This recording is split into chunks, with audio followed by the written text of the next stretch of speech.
अष्टाध्यायी जगन्माता यस्य चित्तात् समुत्थिता वेदानाम् उपकाराय तस्मै पाणिनये नमः। नमस्कार, स्वागत છે દીપિકા, જ્યોત્સના અને પાયલ.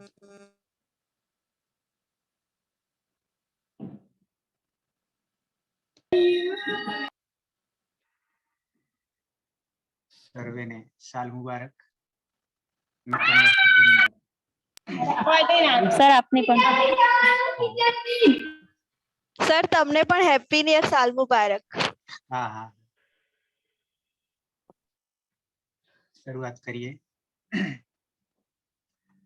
નવો ટોપિક, એમાં વિષય યાની ધાતુ થોડોક બદલાઈ રહ્યો છે. એક ધાતુએ નવું કાર્ય આવતું જાય છે અને આપણે કરતા જઈએ છીએ.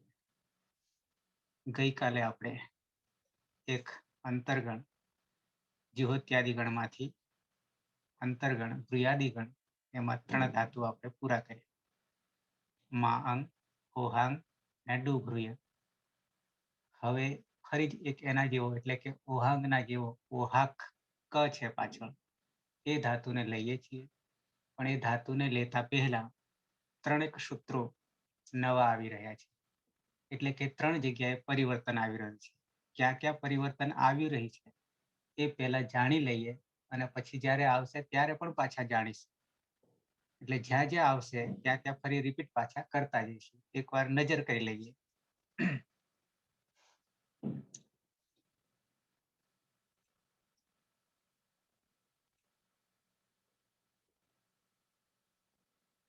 પાયલ,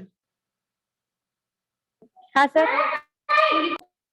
તમારી પાસે અષ્ટાધ્યાયી સહજબોધ જે મેં પહેલો ભાગ આખો બધા પ્રકરણ મોકલાયા છે એ તમારી પાસે છે ખરો? હા હા તો એની અંદર 10મું પ્રકરણ છે. 10મું પ્રકરણ છે આ જે મેં ખોલ્યું છે. હા સર. ગઈકાલે એક પ્રશ્ન, એટલે આમ તો આપણે સોલ્યુશન કરી દીધું હતું. રનો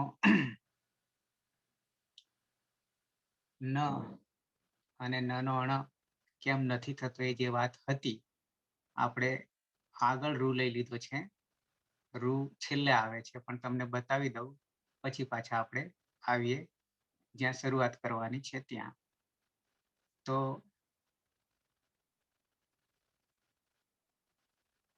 આ તમારી પાસે 10મા પ્રકરણમાં છે.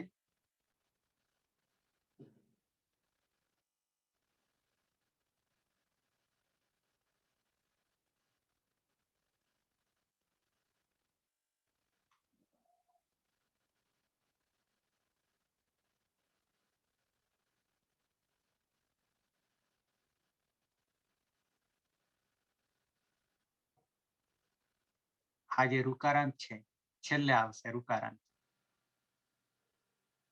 એમાં આપણે ભ્રુ જે છે એ લઈ લીધો છે ઓલરેડી. અને એમાં તમને દેખાશે, આ જગ્યા પર દેખાશે અટકુપાંગનું વ્યવાય અણત્વ વિભ્રાણી. આ સેજ તમને બતાવવા હા સર. હા સર. બરાબર છે.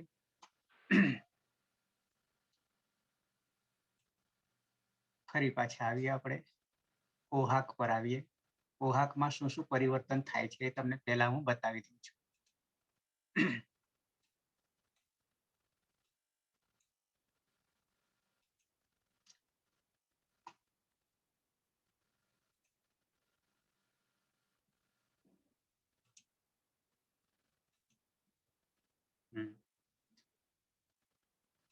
આપણે આવી રહ્યા છે ઓહાક ત્યાગી.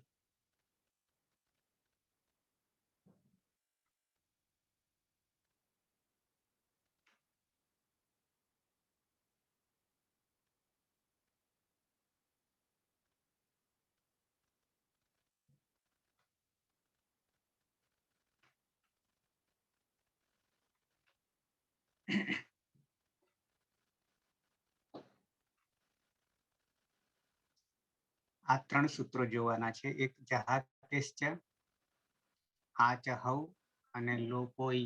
આ 3 આપણે જોવાના છે. સેજ તમને નજર કરાવી દઉં અને પછી જે તે સૂત્રમાં પાછા જઈએ છીએ, એક એક પર્સનલ ખોલીને જોઈએ અને પછી આપણે ધાતુ પર આવીશું. ધાતુ આપણે આ છે, ઓહાક છે, આ ધાતુ છે અને એમાં હાની નીચે અનુદાત આવશે. એ અહીંયા મેં કર્યો નથી, એટલે કે આપણે લિપિ બદલવું પડે ત્યારે એ આવે છે. હજી એ લિપિ ઇન્ટરનેટ પર સીધું કોપી વાત કરીએ ત્યારે મેળ આવે છે. કી પર ક્યાંય હજી આપવામાં આવી નથી. અચ્છા, તો ક જે છે શેષાત કર્તરી પરસ્મય પદમ સૂત્ર છે 1-3-78. શેષાત કર્તરી પરસ્મય પદમ, જેમાં 4 શરતો સિવાય હોય તો એ પરસ્મયપદી ધાતુ થાય છે. કઈ 4 શરતો? પહેલી બે શરતો અનુદાત ગીત આત્મનેપદમ, અનુદાત ગીત આત્મનેપદમ. ત્યાં અનુદાત અને અંગની ઈત્સંજ્ઞા થાય તો આત્મનેપદી ધાતુ. સાથે સ્વરિત ઈત કર્તભિપ્રાયે ક્રિયાફલેમાં સ્વરિત અને યની ઈત્સંજ્ઞા થાય તો ઉભયપદી. અને આ 2 થી બચે એટલે કે 4 થી બચે એ શેષાત, બાકીના શેષાત કર્તરી પરસ્મય પદમ, એટલે કે કર્તરી પ્રયોગમાં પરસ્મયપદી ધાતુ છે. તો હવે આપણે જે જોવાના છે ઓહાક ધાતુ જોવાના છે. ઓહાક ત્યાગ કરવું એવો અર્થ થાય છે. તો ક્યાં બદલાય છે? આગળ જે વસ્તુ છે એની એ જ વસ્તુ છે, એમાં 3 પરિવર્તન આવી રહ્યા છે. કઈ જગ્યાએ પરિવર્તન આવી રહ્યા છે એટલી જ વાત કરીએ છીએ. ફરી પાછા આવશે એટલે ત્યાં પાછા ચર્ચા કરી લઈશું. તો સૌથી પહેલા જહાતેશ્ચ, જહાતેશ્ચ સૂત્ર છે 6-4-116. હવે 6-4 1 થી માંડીને અંગ કાર્ય અષ્ટાધ્યાયમાં આપ્યા છે. અંગ કાર્ય, તો આપણે અંગ કાર્યમાં પરિવર્તન ક્યાં ક્યાં આવે છે એ વાત આવે છે. તો જહાતેશ્ચ, જહાતેહે ચ આવું છે. જહાતે ને જહાતીનું જહાતેહે રૂપ બનાવ્યું છે, સુપ પ્રત્યય લગાવીને.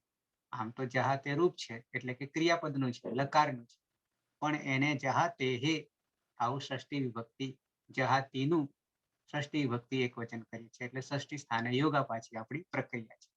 6-4-116. તો શું કે છે એ સૂત્રથી? હલાદી અપિત, હલાદી અપિત સાર્વધાતુ પ્રત્યય પરમાં હોય ત્યારે હલાદી અપિત.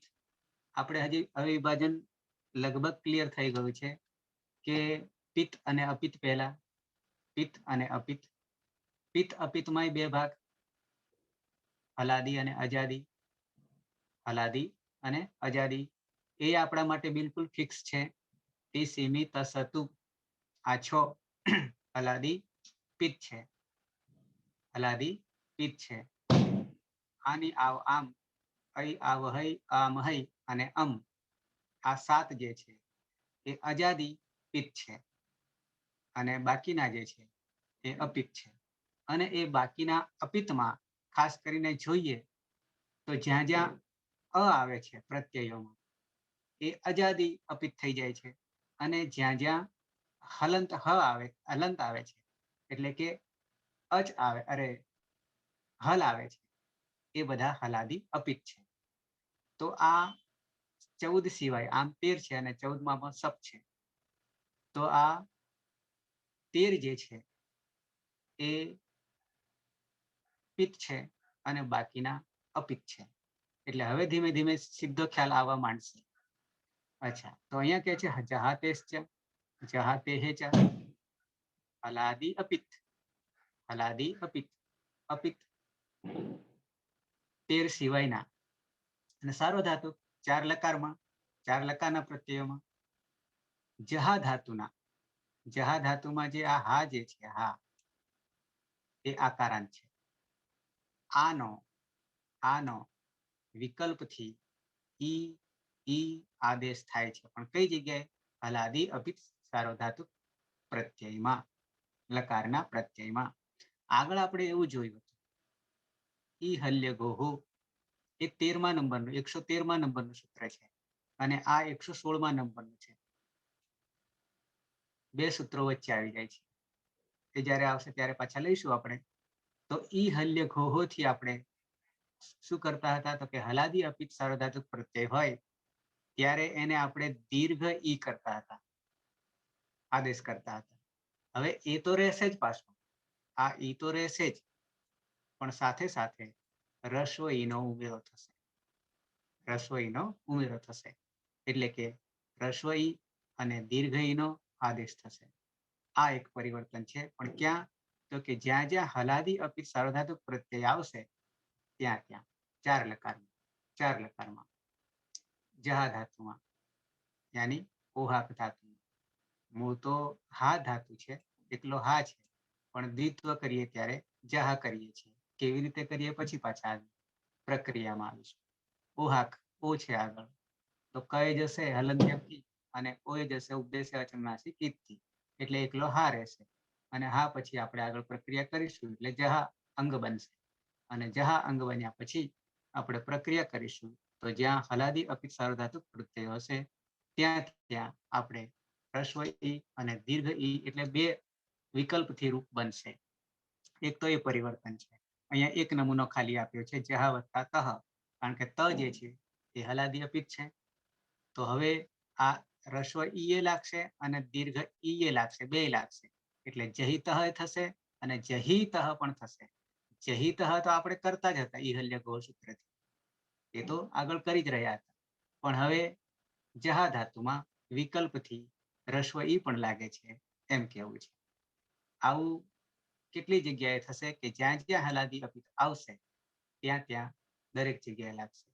તો છૂટશે માત્ર જેમ કે પ્રથમ પુરુષ એક વચન, મધ્યમ પુરુષ એક વચન, ઉત્તમ પુરુષ એક વચન એ પિત છે અને બાકીના અપિત છે. અને એમાં હલાદી જેવું છે. તો હલાદીમાં ધારો કે વર્તમાન લટમાં જોવા જઈએ તો પ્રથમ પુરુષ બહુવચનમાં જ અજાદી આવશે, બાકી બધામાં હલાદી આવશે. તો ત્યાં ત્યાં આપણને આ રીતે બે બે જોવા મળશે. આપણે પ્રક્રિયામાં જોઈશું. અત્યારે માત્ર સમજી લઈએ કે જહા તે હે ચ, જહા તેસ ચ, તો એ શું કરે છે? તો કે હલાદી અપિત સાર્વધાતુક પ્રત્યય હશે ત્યાં આનો વિકલ્પથી, આ એટલે અંગમાં આકારાંત અંગ, એમાં ઈ, દીર્ઘ ઈ, રસ્વ ઈ અને દીર્ઘ ઈ બંનેનો આદેશ થાય છે. પછી આ જ જહા ધાતુમાં આ ચ હૌ, આ ચ હૌ એ 17મું સૂત્ર છે. એટલે ક્રમશઃ છે 16, 17 ને 18, 116, 117 અને 118 આ રીતે ક્રમશઃ છે. તો એ શું કે છે આ ચ હૌ? પછી સૂત્રો પણ તમને બતાવું છું. જહા ધાતુના આનો, જહામાં રહેલો આનો એટલે કે અંગમાં હી, તો હી ક્યાં પ્રત્યય આવે છે સાર્વધાતુક પ્રત્યય? તો કે લોટ લકાર મધ્યમ પુરુષ એક વચનનો છે.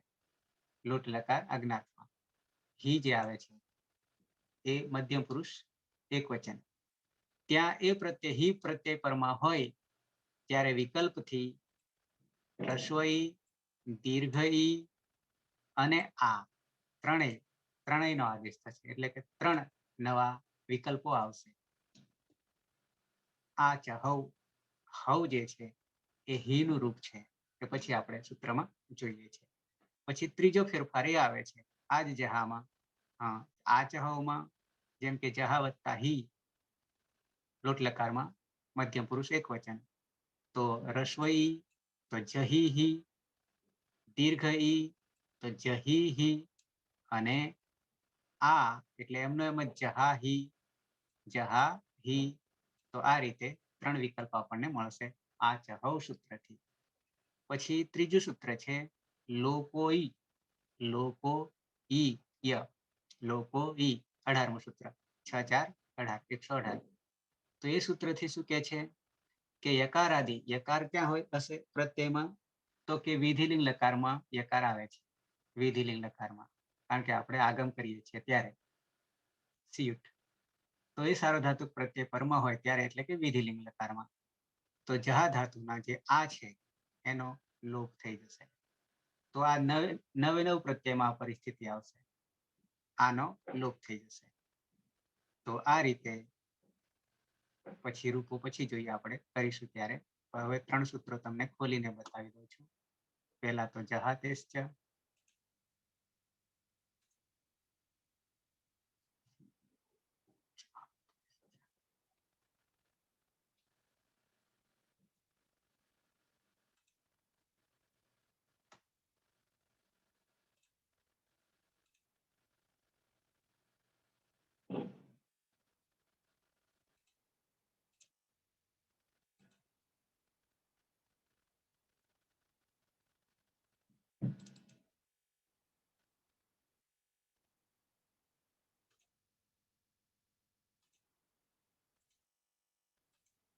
આ સૂત્ર છે જહાતેશ્ચ. છૂટું પાડીએ જહાતે હે, જહાતે, જહાતીનું જ, જહાતે ષષ્ઠી એકવચન એટલે ષષ્ઠી સ્થાને યોગા અને ચ જે છે અવ્યય છે, ઉપરથી ઉતરી આવે છે. અનુવૃત્તિમાં હલી 113માં, 6 4 113માં. ઈત તપરકરણ છે એટલે ઈ 6 4 14માં છે. અને અન્ય તરસ્યામ એટલે વિકલ્પ, અન્ય તરસ્યામ એટલે વિકલ્પ એ 15માં છે. અને સાર્વધાતુ કે જે છે એ 110માં છે. તો આ રીતે અને કિમિતિ 6 4 98માં. એમાં આખું સૂત્ર જે અલગ આવશે કારણ કે કિમિતિ ચ તો આપણું 5મું સૂત્ર છે શરૂઆતનું, પણ અહીંયા કિમિતિ ખાલી અનુવૃત્તિ લીધી છે, પણ એ 6 4 98માંથી લીધી છે. તો 5 અનુવૃત્તિ આવી રહી છે અને પછી આપણે આખો અર્થ આનો થશે. અર્થ તો આપણે કરી દીધો. હવે અધિકાર જે છે, અધિકાર, અધિકાર એટલે શું છે? તે મુખ્ય પ્રકરણ, મુખ્ય પ્રકરણ. તો એ અધિકાર 6 4 1 જે છે, છઠ્ઠો અધ્યાય, ચોથો પાઠ, છેલ્લો પાઠ, છઠ્ઠા અધ્યાયનો છેલ્લો પાઠ, ચોથો પાઠ, અને એમાં પહેલું સૂત્ર. એટલે અહીંયાથી અંગનો અધિકાર ચાલી રહ્યો છે. અંગ એટલે આપણે ધાતુ અને વિકર્ણ પ્રત્યય લગાવીને જે આવે છે એને આપણે અંગ કહીએ છીએ.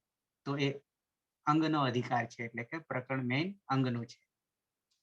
અસિદ્ધવત અત્ર અભાત એ જે છે ત્રિપાદી અને સપાદી જે છે એની વાત છે. અચ્છા, જહાતે હે, જહાતીનું ષષ્ઠી એકવચન. જહાતી માં એટલે જહા ધાતુ. અંગસ્ય અંગ એટલે જહા બને છે. હલી, અહીંયા હલીનો અર્થ આપણે શું કરીશું? હલ પરમાં હોય ત્યારે હલાદી આપણે કરીએ છીએ, હલાદી અપિત. સાર્વધાતુ કારણ કે સાર્વધાતુક છે એટલે હલાદી અપિત. કેમિતિ તો કિત ગીત છે, અહીંયા કની સંજ્ઞા થાય અને ગની સંજ્ઞા થાય એની વાત કરે છે. ઈ, ઈત એટલે તપરકરણ કર્યું છે. ઈ અન્ય તરસ્યામ, અન્ય તરસ્યામ એટલે કે વિકલ્પ, વિકલ્પ શું થાય છે? તો કે ઈ થાય છે એમ કહે છે. તો હા ધાતુ હો, હા ધાતુમાં હલાદી સાર્વધાતુ કે, હલાદી સાર્વધાતુ યાની હલાદી અપિત હોય તો જ આ લાગુ પડે છે, કારણ કે ગીતવત કરીએ છીએ, અતિદેશ કરીએ છીએ સાર્વધાતુ કમપિતથી, તો કિત કિત અને ગીત થાય છે આપણી પાસે. પ્રત્યય પરમાં હોય ત્યારે વિકલ્પે અન્ય તરસ્યામનો અર્થ વિકલ્પ છે. રસ્વ ઈકાર આદેશ, રસ્વ ઈકાર આદેશ, રસ્વઈ નાનો ઈ ભવતી થાય છે. આટલી જ વાત છે. આપણે ઈ હલ્ય ગોથી આપણે આગળ કરતા જ આવ્યા છીએ. આ સૂત્રથી ઈ હલ્ય ગોથી આપણે દીર્ઘઈ તો કરતા જ આવ્યા છીએ, પણ અહીંયા રસ્વ ઈ પણ થાય છે, વિકલ્પે થાય છે. એક આ સૂત્ર હતું, ઉદાહરણ આમાં જોતા નથી, એ આપણે પ્રક્રિયા કરીએ ત્યારે જોઈએ. પછી બીજું આપણું સૂત્ર છે આ ચહૌ, આ ચહૌ.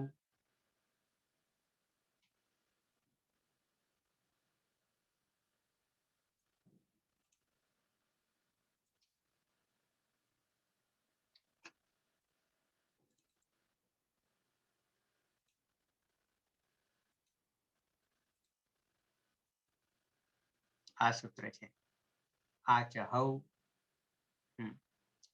આ પ્રથમા વિભક્તિ છે અને ચ અવ્યય છે, અને હૌ જે છે એ હી નું સપ્તમી વિભક્તિ એક વચન છે. એટલે કે હી પરમાં હોય ત્યારે, હી પરમાં હોય ત્યારે તો આ હી કોણ છે? એ તો આપણો પ્રત્યય છે. લોટ લકારમાં પ્રત્યય આવે છે હી, મધ્યમ પુરુષ એક વચનમાં આવે છે. તો શું કે છે હવે બાકીનું આપણે અનુવૃત્તિમાં જોઈશું. તો અન્ય તરસ્યામ વિકલ્પ, જહાતે એટલે જહા ધાતુમાં, સાર્વધાતુ કે સાર્વધાતુ પ્રત્યયમાં, અને કિત ગીત, કિમિતિ એટલે કિત ગીત. સૂત્રનો અર્થ કરીએ. આ ચહૌ હા ધાતુ હો, હા ધાતુમાં હી પ્રત્યય પરમાં હોય ત્યારે હી પ્રત્યય પરે વિકલ્પે, અને વિકલ્પથી શું થાય છે? તો કે ઈકાર, આકાર, ચ એટલે અને આદેશ રૂપેણ આગચ્છત, આદેશ રૂપે આવે છે. તો આ રીતે મૂળ ઓહક છે, અર્થ ત્યાગે, ત્યાગ કરવું. જો ત્યાદિ ગણ ત્રીજા ગણનો ધાતુ છે. હી પ્રત્યય પર ક્યારે આવશે? લોટ લકારમાં. ત્યારે વિકલ્પથી રસ્વ ઈકાર, દીર્ઘ ઈકાર અને આકાર પણ રહે છે, એટલે 3 રૂપો થશે.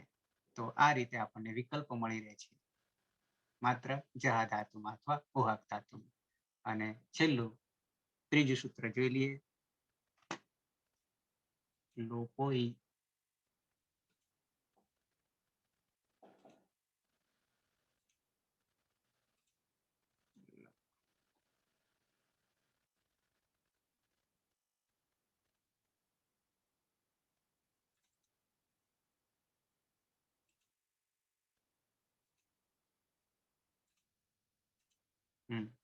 આ લોપો ઈ લોપો લોપહ પ્રથમ વિભક્તિ એક વચન છે લોપહ, અને ઈ જે છે એ યનું સપ્તમી વિભક્તિ એક વચન છે યનું સપ્તમી વિભક્તિ એક વચન છે. અનુવૃત્તિ જહાતે હે અને સાર્વધાતુ કે અને કીત કીત આપણી પાસે ગીત છે. તો શું કહે છે? હા ધાતુમાં આ ધાતો હો અંતિમ વર્ણસ્ય અંતિમ વર્ણ સાર્વધાતુ કે किमिति यकारादि प्रत्यय परे लोपः भवति. यानी हा धातुना अंगना अंतिम वर्णनो सार्वधातुक यकार આપણે આવશે વિધિલિંગમાં જ આવશે, બીજે ક્યાંય આવશે નહીં, ચોથા લકારમાં જ આવશે. તો કીટ ગીતમાં આપણને ગીત લાગુ પડે છે, ગીતવત કરીએ છીએ એટલા માટે. પ્રત્યય પરમાં હોય ત્યારે આકારનો લોપ થાય છે, પણ અહીંયા નવે નવ આપણને પ્રત્યય કેવા થશે? કોઈમાં પિત નથી, બધા જ અપિત છે એટલે ગીતવત છે. સાર્વધાતુકમ અપિત નવે નવ વિધિલિંગમાં, પરિણામે દરેકમાં આ લાગુ પડશે. શું કહે છે? આકારનો લોપ થશે, આકારનો. તો આટલી 3 વસ્તુ વિકલ્પમાં મળે છે આપણને, એટલે એ આપણે પાછા કરીશું પ્રક્રિયા, એટલે એમાં પણ જોઈશું. હવે સીધા ધાતુ પર આવીએ અને હવે બાકીનું કાર્ય તમારે ઉપાડી લેવાનું છે. જરૂર પડે તો હું બોલીશ. શું કરવાનું? તો કે અંગ કાર્ય કરવાનું, પછી પ્રત્યય બનાવવાના અને પછી બંને વચ્ચે જોડવાનું કાર્ય કરવાનું છે. તો આવીએ, નવી સ્લાઇડ લઈ લઈએ છે. કુહક ધાતુ છે આપણો.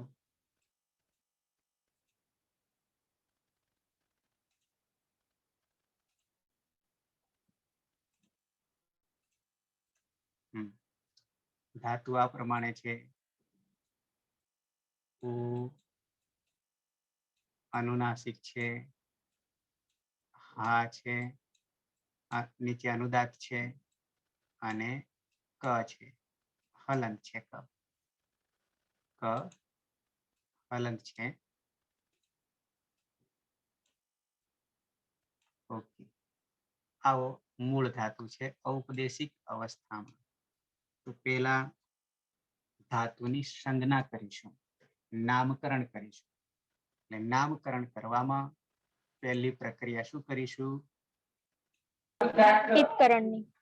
ઈતકરણ કરીશું. ઈતકરણમાં કની હલંત્યમ સૂત્રથી સંજ્ઞા થશે અને ઓની ઉપદેશે અજનુનાસિકની વૃત્તિ. તો આ બે આપણે કરી દીધા. હવે રહ્યો એકલો હા રહ્યો, એકલો હા રહ્યો. તો હવે શું કરીશું આગળ? શેષે પરસ્મય પદમ સૂત્રથી, આ પરસ્મય પદી ધાતુ છે એટલે આને પરસ્મય પદના પ્રત્યય લાગશે, સાર્વધાતુક મતલબ લકારોના. હા, એટલે પહેલા તો આપણને ધાતુ હા ધાતુ તો થઈ ગયો, પણ હા એ જોહત્યાદિ ગણનો તો છે, અને સાથે સાથે કઈ દિશા તરફ જવું છે? પરસ્મય પદી, આત્માનેપદી કે ઉભયપદી? તો એનો આપણને આ કની સંજ્ઞા થવાને કારણે નક્કી થઈ ગયો રસ્તો કે આ પરસ્મય પદી જ છે. કેમ પરસ્મય પદી છે? તો કે આત્મનેપદીમાં તો અનુદાત્ત ગીત આત્મનેપદમ સૂત્ર હતું, તો એ આપણને અહીંયા લાગુ પડતું નથી. અને ઉભયપદીમાં જોવા જઈએ તો સ્વરિતયિત કર્ત અભિપ્રાય ક્રિયાફલે સૂત્ર હતું, તો એ પણ અહીંયા લાગુ પડતું નથી. અને રહ્યું શેષાત કર્તરી પરસ્મય પદમ, પરિણામે આપણે પરસ્મય પદનો ધાતુ નક્કી થઈ ગયો છે.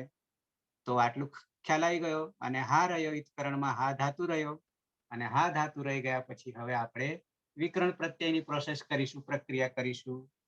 તો કયું સૂત્ર આવશે? કર્તરી શબ્દથી કોમન વિકરણ. પ્રત્યય લાગશે પહેલા. પછી જ્યોત્યાદિ ગણનું ધાતુ હોવાથી જ્યોત્યાદિભ્ય શ્લુહુથી એનું લોપ થઈ જશે શબ્દનું. ત્યારબાદ શ્લવ સૂત્રથી ધાતુમાં દ્વિત્વ કાર્ય થશે, માટે હા હા થઈ જશે. બરાબર છે. તો પહેલા તો કર્તરી શપ, જેનો વિકરણ પ્રત્યય નહીં હોય તો એનો વિકરણ પ્રત્યય સપ છે. આપણે જુહોત્યાદિભ્ય શ્લુહુ છે સૂત્ર મૂળ. તો એ જુહોત્યાદિભ્ય શ્લુહુ જે છે એ શ્લુ નો અર્થ લોપ કરવો થાય છે. પણ કોનો લોપ કરવાનો છે? તો કે સપ વિકરણ પ્રત્યયનો લોપ કરવાનો છે. સપ વિકરણ પ્રત્યય કેમ લાવીએ છીએ અને કાઢી મૂકીએ છીએ?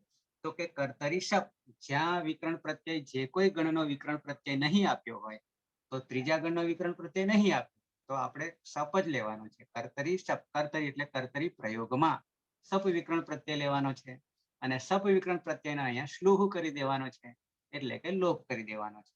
એટલે જુહોત્યાદિભ્ય શ્લુહુ. પણ જ્યાં શ્લુ આવે તો શ્લુ જ્યાં જ્યાં આવે ત્યાં ધાતુને દ્વિત્વ નહીં કર્યો હોય તો દ્વિત્વ કરી દેવો. આવું શ્લવ સૂત્ર છે. એટલે કે જુહોત્યાદિભ્ય શ્લુહુ પછીનું સૂત્ર શ્લવ છે. તો એ શ્લવ સૂત્રથી દ્વિત્વ કરવાની વાત કે છે, તો આપણે દ્વિત્વ કરી દઈએ, હા હા થઈ જાય છે.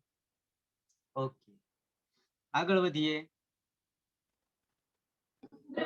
હલાદી શેષ સૂત્ર લાગશે, પરંતુ ધાતુ એકા જ હોવાથી અહીંયા કોઈ પરિવર્તન આવશે નહીં. ત્યારબાદ રસ્વ સૂત્રથી હ હા થઈ જશે.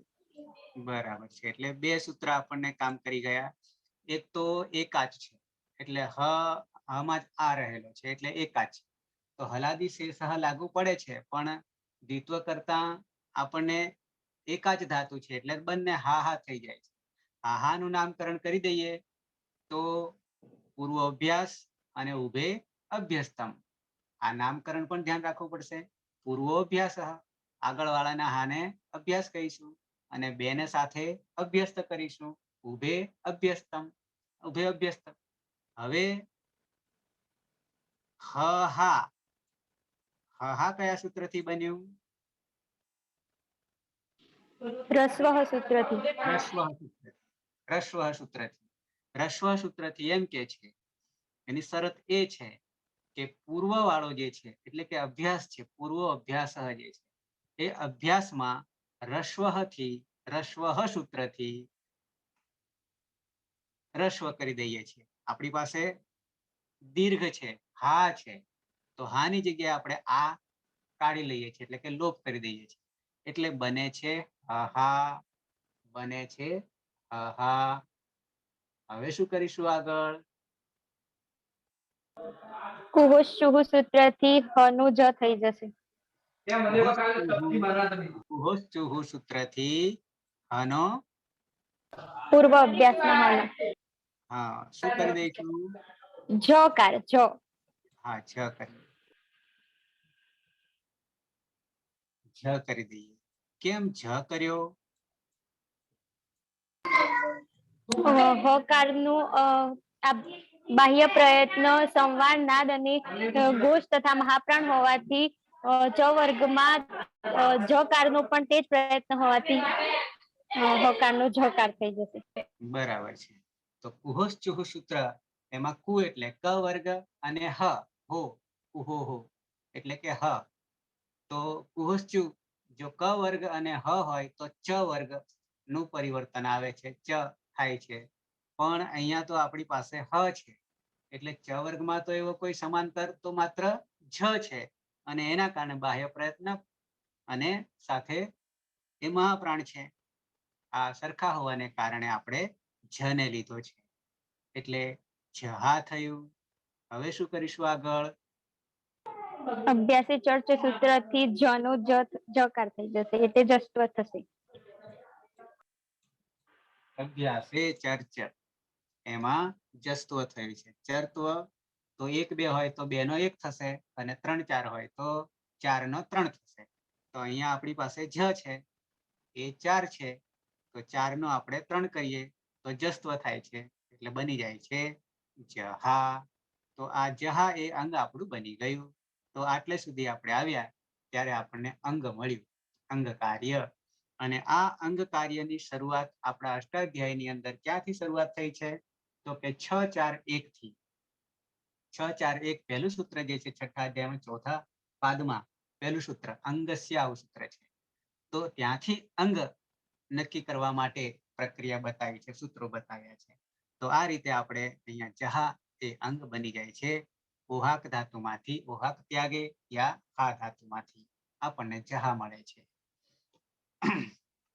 આ વસ્તુ ખાસ નેટમાં નેટ સ્લેટમાં બંનેમાં આ વસ્તુ આવે છે દ્વિત્વમાં, કારણ કે હામાંથી જહા કેવી રીતે થાય છે અને એ પ્રક્રિયાના સૂત્રો મૂકતા હોય છે અને એમાં આપણે અટવાઈ જઈએ છીએ કે શું બનતું હોય છે. એટલા માટે તો જુહોત્યાદિ ત્રીજો ગણ સાથે સાથે આપણે બીજા ગણમાં પણ આવી પ્રક્રિયા આવશે અને યંગ લુગંતમાં પણ આવશે. સાથે 5 પ્રત્યય આપણા માટે છે, એમાંનો એક જ લઈ રહ્યા છીએ, બીજા 4 બાકી છે આપણા માટે જ્યાં દ્વિત્વ થાય છે તે. ઓકે, તો જહા એ અંગ બની ગયું. અંગ કોને કહીએ છીએ?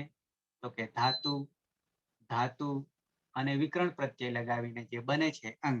અહીંયા વિકરણ પ્રત્યય આવ્યો હતો પણ આવીને જતો રહ્યો અને પછી આપણે દ્વિત્વ કાર્ય કરીએ છીએ શ્લુના કારણે અને એમ કરતા કરતા જહા સુધી આપણે પહોંચ્યા છીએ. હવે પરસ્મયપદી ધાતુ છે, માત્ર પરસ્મયપદી ધાતુ છે એટલે 4 લકાર આપણી પાસે છે અને 4 લકારમાં લટ, લઅંગ, લોટ અને વિધિલિંગ છે આપણી પાસે. આ 4 લકાર છે. સાથે સાથે આપણે એ ધ્યાન રાખવાનું છે કે ક્યાં ક્યાં પરિવર્તન આવશે. હું તરત તમને યાદ કરાવી દઈશ એટલે એમાં કોઈ પ્રશ્ન નથી. તો વર્તમાને લટ અને પ્રથમ પુરુષ એક વચન, પ્રત્યય કયો છે? મૂળ પ્રત્યય ટીપ ટીપ છે. ટીપ કહેતા આપણને પહેલી પ્રક્રિયા પાછી, કારણ કે પ્રત્યય છે, પની હલંત્યમ સૂત્રથી જ સંજ્ઞા થઈ જશે. ઈતકરણ કરવાનું છે એટલે પની સંજ્ઞા થઈ ગઈ. સાથે સાથે કેવા પ્રકારનો બની ગયો? પિત્ત બની ગયું. બરાબર છે. હવે પિત્તમાં હલાદી છે કે અજાદી છે? હલાદી. કારણ કે ત છે અને પછી ઈ છે. બરાબર, આપણને તી પ્રત્યય મળી ગયો છે. હવે જ્યારે પિત્ત હોય ત્યારે આપણને કોઈ સૂચના મળી નથી, કશું જ કરવાનું નથી. પિત્ત પ્રત્યય હોય, ચાહે અજાદી હોય ચાહે હલાદી હોય, ત્યારે કોઈ પરિવર્તન કરવાનું રહેતું નથી. હવે સીધું જોડવાનું થઈ જાય છે એટલે આપણે જોડી દઈએ છીએ. બની જાય છે જહાતી, જહાતી. સાથે સાથે આપણે એ ધ્યાન રાખીશું આગળ આવશે ત્યારે અદંત છે કે અનદંત છે કે અભ્યસ્ત છે. તો અભ્યસ્ત તો છે પણ અભ્યસ્ત એ અનદંતનો જ એક ભાગ છે એટલે અદંત નથી, અનદંતનો જ ભાગ અભ્યસ્ત છે. એટલે આ જહાતી રૂપ લટ લકાર યાની વર્તમાન કાળ પ્રથમ પુરુષ એક વચન. ત્યાગવું અર્થ થાય છે એટલે તે ત્યાગે છે. સહજહાતી, તે ત્યાગે છે, આવો અર્થ થશે. તો સહેલું બની ગયું. ખાસ અઘરું તો અહીંયા સુધી આવવાનું છે અંગ બનાવવામાં. પછી પ્રત્યય બનાવવામાં તો આપણે અત્યાર સુધી કરતા આવ્યા છીએ, પણ અંગ સાચું હશે તો આગળ ક્રિયા સાચી આવશે.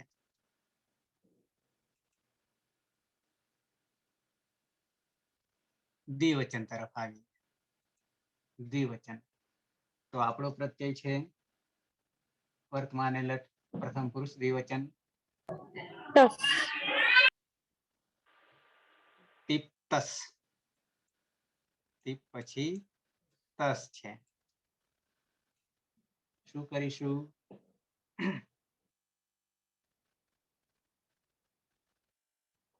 અંગ તરફ જતા નહીં, કારણ કે અંગ એક વાર બનશે 4 લકારમાં એટલે એ તરફ જતા નથી. તસમાં શું કરીશું?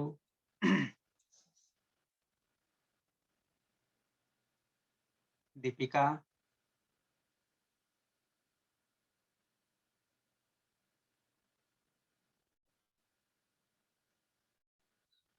બીના? તસ્મા સ ની હલંત્યમ સૂત્રથી ઈત સંજ્ઞા નહીં થાય, કેમ કે ન વિભક્તો તુસ્મા સૂત્ર રોકી લે છે. ત્યારે પછી ચુસુ રૂહુ સૂત્ર લાગુ પડે છે અને ઋત્વ થાય છે અને ર માં અરુમાં ર વત્તા ઉ છૂટો પાડી એટલે ઉ અનુનાસિક હોવાથી ઉપદેશે અચ અનુનાસિક ઈથી ઈત સંજ્ઞા થઈ જાય છે અને ર બચે છે ત્યારે ખર વસાનયું વિસર્જનીય સૂત્રથી વિસર્ગ થઈ જાય છે ર નો એટલે તહ બની જાય છે. તહ બની જાય છે. બરાબર. હવે આ તહ કેવો છે? હલાદી હલાદી અપિત છે અને હલાદી અપિત હોય ત્યારે શું કરીશું? હાલ આપણે જાણીએ. જહાતેશ ચ સૂત્ર અને ઈ હલ્ય ગો બંને વિકલ્પે સૂત્રો બંને લાગુ પડશે. બરાબર. અને એ બંને સૂત્રોથી શું કહે છે? તો કે આપણી પાસે જે અંગ છે, આકારાંત અંગ છે, અહીંયા હા છે, તો ત્યાં રસ્વ ઈ અને દીર્ઘ ઈ, નાની ઈ અને મોટી ઈ બંને થઈ જશે. એટલે આપણે હવે અહીંયા અંગ તરફ વિચારવાનું રહ્યું. તહ તો માત્ર જોડવાનું આવ્યો, પણ આપણે અંગ પર કાર્ય કરવાનું છે જહાતેશ ચ સૂત્રથી.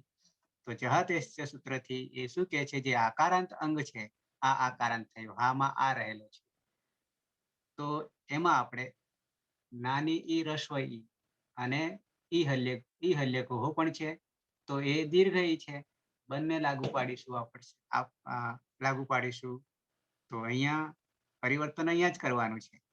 તો એકમાં હી પણ કરીશું અને એકમાં દીર્ઘ હી પણ કરીશું. આ બાજુ જ છે, આ બાજુ જ છે આગળ, તો જહી ખરું, પણ એ બંને જહીમાં એકમાં રસ્વ ઈ, એકમાં દીર્ઘ ઈ, અને બે રૂપો બનાવીશું આપણે. અને બે રૂપ બનાવતા થઈ જશે જ હી તહ, અને બીજું બનશે જ હી તહ. આ વિકલ્પથી બને છે.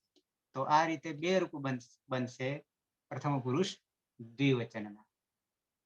જ્યાં જ્યાં હલાદી અપિત આવશે, હલાદી અપિત આવશે. આગળ આપણે એક જ કરતા હતા, ઈ હલ્ય ગોહોથી, ખાલી દીર્ઘ ઈ કરતા હતા. એની જગ્યાએ એક આ વિકલ્પે આપણને રસ્વ ઈ પણ મળે છે. સ્પેશિયલ સૂત્ર મૂક્યું છે જહાતેશ ચ. આ જહા ધાતુમાં જે આ છે એનો ઈ અને ઈ દીર્ઘ ઈ બંને થાય છે, એટલે જહિતઃ અને જહિતઃ આ રીતે બંને વિકલ્પથી બને છે. તો બે રૂપ આપણને મળ્યા. અર્થ કરીશું. તૌ જહિતઃ તૌ જહિતઃ, આ રીતે તે બે ત્યાગે છે, તે બે ત્યાગે છે, આવો અર્થ થશે. તો અહીંયા આપણને જહાતેશ ચ સૂત્ર કામમાં આવી ગયું.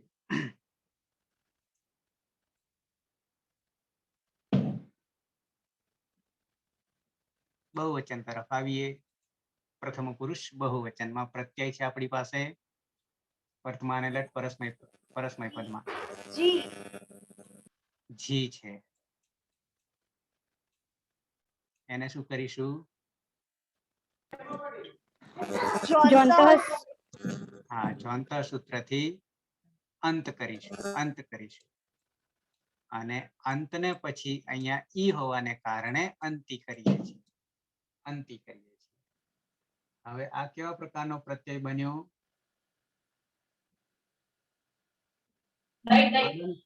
અદંત અંગ પર. અદંત અંગનો બન્યો. આપણી પાસે કયાની જરૂર છે? અનદંતની જરૂર છે, અભ્યસ્ત હોવાને કારણે. એટલે શું થઈ જશે? અદભ્યસ્તા સૂત્રથી અત આદેશ થશે અને અંતિ હોવાથી અતિ થઈ જશે. બરાબર. એટલે અત આદેશ થશે અને પછી અતિ એટલે ઈ આવી જશે, એટલે આ ત આખો થઈ જશે પછી, એટલે અતિ. હવે આ અતિ કેવા પ્રકારનો છે? પ્રત્યય અજાદી અપિત. અજાદી અપિત છે. અને અજાદી અપિતમાં શું કરીએ છીએ?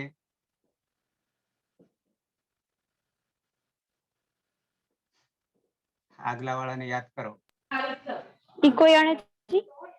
ના અભ્યસ્ત રાત.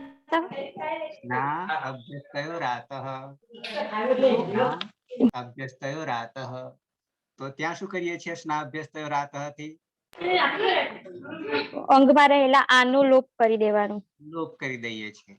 એટલે અહીંયા જહા છે એ જહામાં આપણે જો હલંત હતી થઈ થઈ જશે. હલંત થઈ ગયો અને આ બાજુ અતિ છે. સ્ના અભ્યાસ થયો રાતઃ.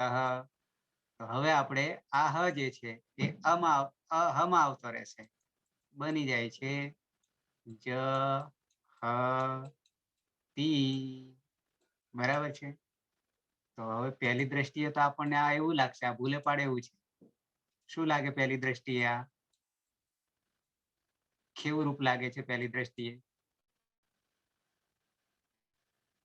પ્રથમ પુરુષ એક વચન લાગે છે ને, તી. હા હા સર.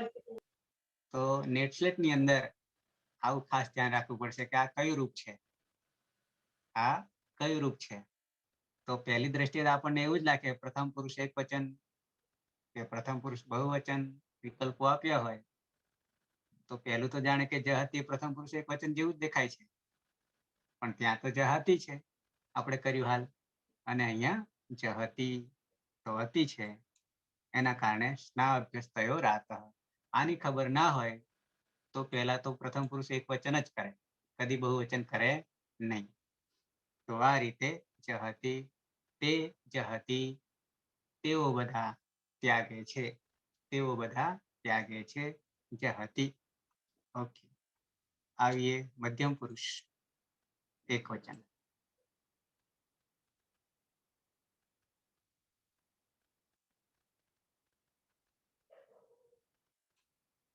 પ્રત્યય આપણો છે સીપ. સીપ છે.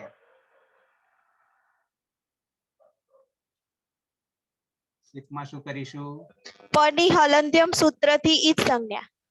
રહ્યો સી, રહ્યો સી કેવા પ્રકારનો છે? હલાદી પિત્ત. હલાદી પિત્ત છે.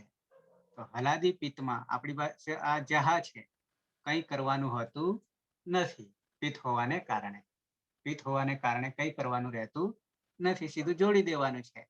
તો બની જાય છે જહાસી, જહાસી.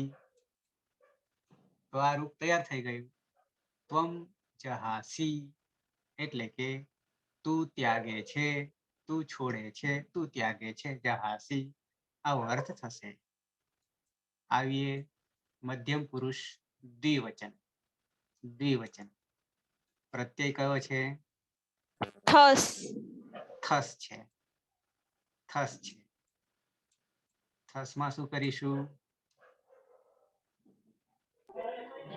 ન વિભક્તો તુષ્માહાથી સનો લોપ થશે નહીં. ત્યારબાદ સસ જુષો રૂહુથી ઋત્વ થશે, અને એ રૂમાં રૂ એ ચંદ્રબિંદી વાળો હોવાથી રૂમાં રહેલો ઊનો ઉપદેશી અચનુનાસિક ઈદથી ઈદ સંજ્ઞા થશે, અને ત્યારબાદ ર નો ખર અવસાનીય વિસર્જનીય સૂત્રથી વિસર્ગ થઈ જશે, એટલે માટે થ હલાદી અપિત. હલાદી અપિત, હલાદી અપિત સારો ધાતુ કમ અપિત ગીતવત.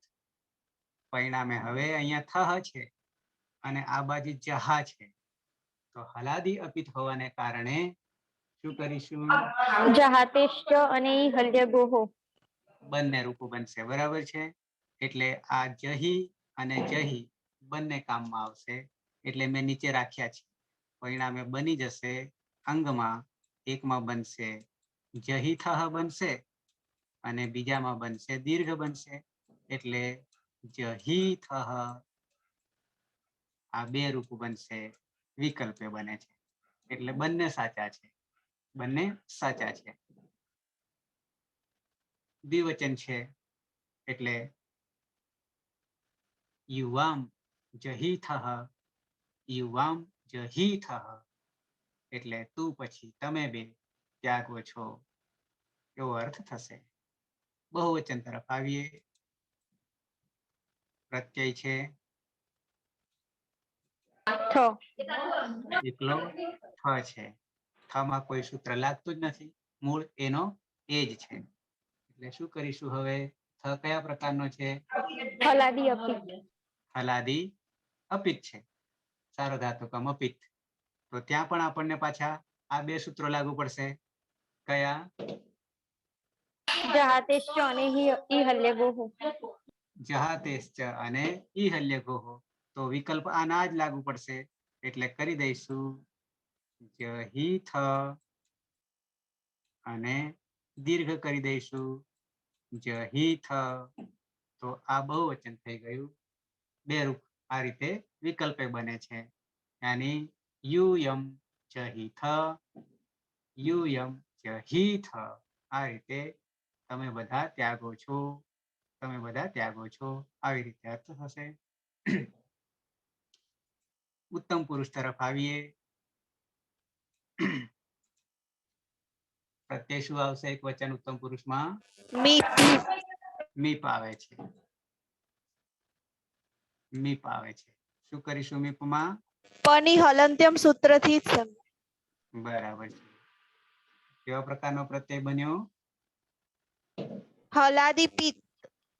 હલાદી પિત્ત. હલાદી પિત્તમાં કંઈ કરવાનું નથી, પરિણામે સીધું જોડી દેવાનું છે. એટલે જહા તો અંગ બની ગયેલું છે એટલે બની જાય છે જહામી. જહામી. અહમ જહામી. હું ત્યજું છું, હું ત્યજું છું, આવો અર્થ થશે.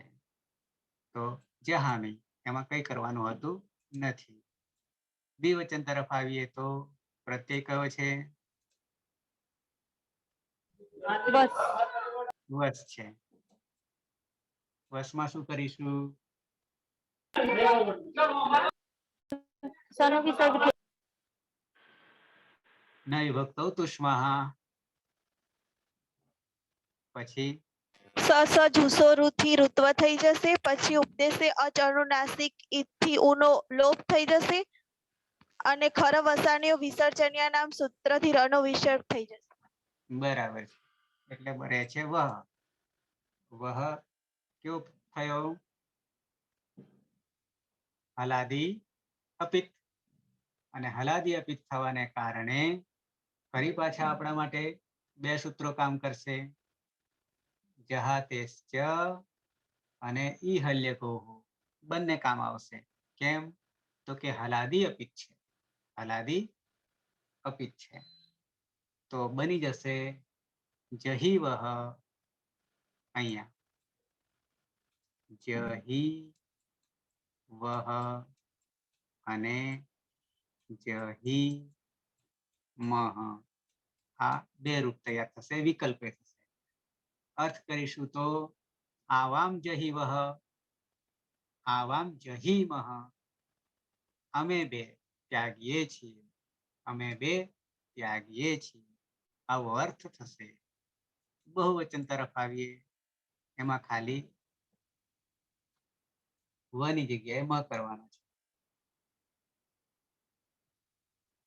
અહીંયા મ કરવાનો છે.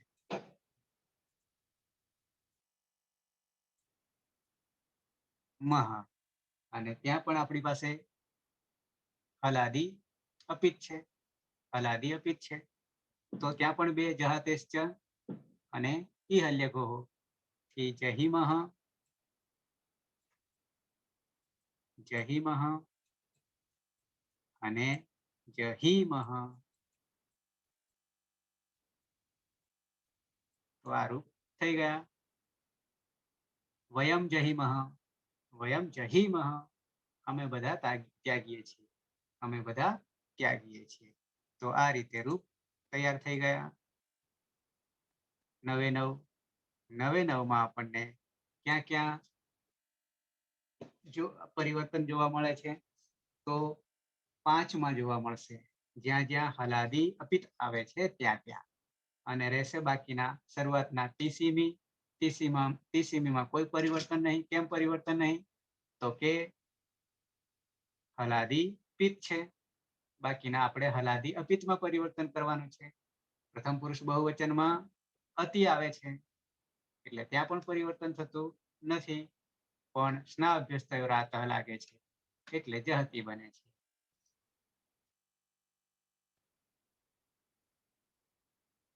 દીપિકા,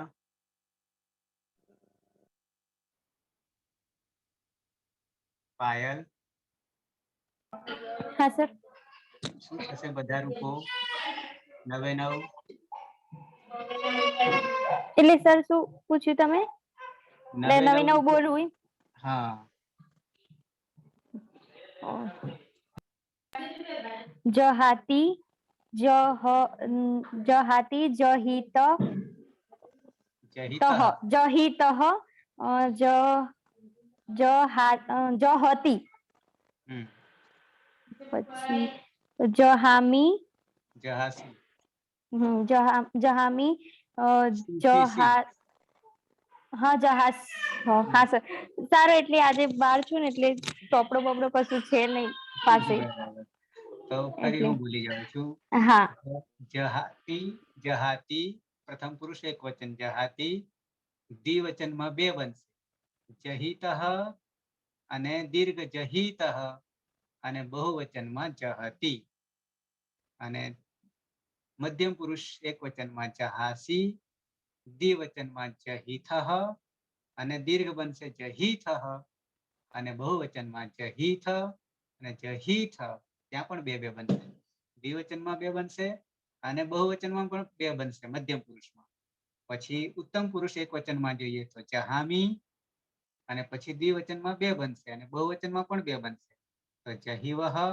અને જહિવહ એ જ રીતે બહુવચનમાં જહિમહ અને જહિમહ આ રીતે રૂપ બનશે આપણને એમાં સૂત્ર ખાલી આપણને કામ કયું આવ્યું તો કે જહાતેશ્ચ આવ્યું જહાતેશ્ચ જહા ધાતુમાં હલાદી અપિત હોય ત્યારે રસ્વ ઈ અને દીર્ઘ ઈ બંનેનો આદેશ થાય છે કોની જગ્યાએ આની જગ્યાએ જહા આની જગ્યાએ એટલે કે અંગમાં તો એ આપણે પરિવર્તન કર્યું આ આટલું પરિવર્તન પેલું જૂનું તો હતું જ કયું ઈહલ્યગો તો હતું જ અને પ્રથમ પુરુષ બહુવચનમાં સ્ના અભ્યસ્ત રાથ પણ આપણે આગળ જોયું હતું એટલે એમાં કોઈ પરિવર્તન નથી અને બીજામાં ક્યાં પરિવર્તન નહીં તો કે હલાદી પિત્તમાં કોઈ હલાદી પિત્ત હોય કે અજાદી પિત્ત હોય તો બંનેમાં પણ કોઈ પરિવર્તન કરવાનું નથી તો આટલું ધ્યાન રાખવું પડશે જહા ઓહાંગ યા જહા ધાતુ હોય ત્યારે તો આ રીતે આપણે એક વર્તમાને લટ કારણ કે પરસ્મય પદી ધાતુ છે એટલે આત્માને પદ લાગુ પડશે નહીં ખાલી માત્ર પરસ્મય પદના જ રૂપો ચાલશે એ પણ ધ્યાન રાખવું પડશે પણ એ ક્યારે આપણને ખબર પડે ત્યારે કે ઓહાક મૂળ ઔપદેશિક અવસ્થામાં ધાતુનો ખ્યાલ હશે તો જ ખ્યાલ આવશે પરસ્મય પદી છે આત્માને પદી છે કે ઉભયપદી છે બાકી ખ્યાલ નહીં આવે તો એનાથી આપણને ઓહાકથી ખબર પડી જાય છે કે ઓહાક ત્યાગે ત્યાગે એટલે અર્થ સાથે અર્થ પણ આપણે લઈ લઈએ છીએ કોઈ પણ ધાતુને યાદ કરવો હોય ને ત્યારે મૂળ ધાતુ અને સાથે એ જ સંસ્કૃતમાં અર્થ પણ સાથે લેવો પડશે તો આપણને યાદ રહેશે જેમ કે ઓહાક ત્યાગે પછી માં અંગ માને આ રીતે આપણે કરતા હતા તો વર્તમાન લઠ આપણે પૂર્ણ કરીએ છીએ આવીશું એના પછીનો લ અંગ લકાર આવીશું લ અંગ લકાર કરતા પહેલા આપણે જે પ્રત્યયો છે એ પ્રત્યયો કારણ કે આ અંગ તો આપણે બનાવી દીધું છે જહા સુધી બને છે અંગ બનાવતા પણ પ્રત્યયો પાછા યાદ કરવા પડશે તો લ અંગ લકાર યસ્તન ભૂતકાળ યસ્તન ભૂતકાળમાં પ્રત્યયો તમને યાદ કરાવી દઉં તો શું પ્રત્યયો બનશે કે પછી ડાયરેક્ટ પ્રત્યયો કેવા બનશે પરસ્મય પદના હો લ અંગ લકારમાં कैसे कोई ल अंग लकार बिना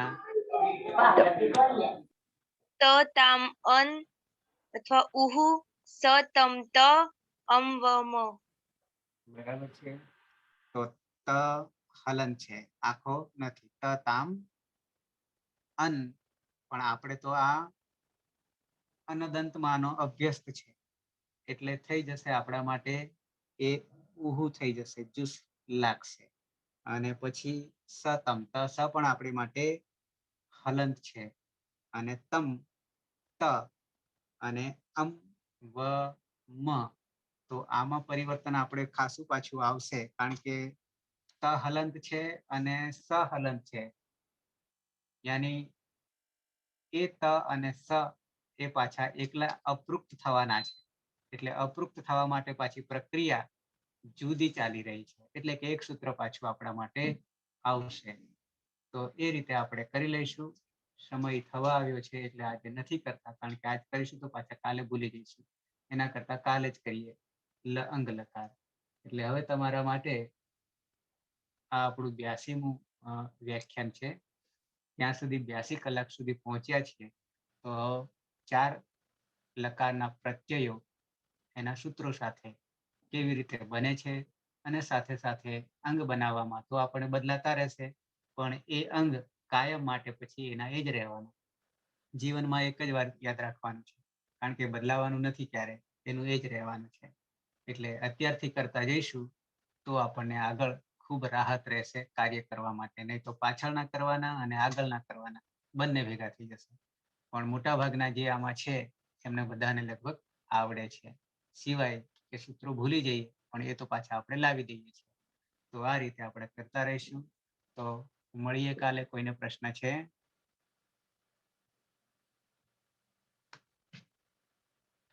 નથી. તો શુભરાત્રિ, અને મળીએ આવતીકાલે 9 વાગે. શુભરાત્રી સર. શુભરાત્રી સર. હા.